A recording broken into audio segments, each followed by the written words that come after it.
কোনো মানুষ মারা যায়নি, এটা কমপ্লিটলি মিথ্যা কথা। এটা ইচ্ছা করে কেউ করছে, কোনো মানুষ মারা যায়নি। শুধু 3 জন একটু সাফোকেটেড, যেহেতু ধোয়া ছিল, সাফোকেটেড ছিল, তারা এখন আসলে বিস্ফোরণ।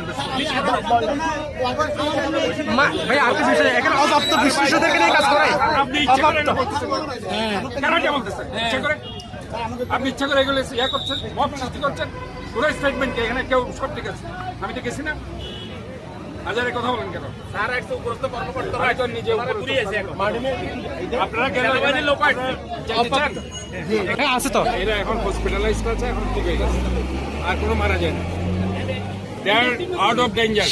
শিশুদের কাজ করেন, এটা নিয়ে কোনো আউট অফ ডেঞ্জার না। এটা অবশ্যই যদি নীতিমালার মধ্যে বাচ্চাদের কোনো কাজ করার কোনো অধিকার নেই, এটা অবশ্যই তাদের উচিত। বাচ্চাদের কোনো ধরনের শ্রম আইনে যেটা আছে সেটা অবশ্যই তাদেরকে মেনে চলা উচিত বলে আমি মনে করি।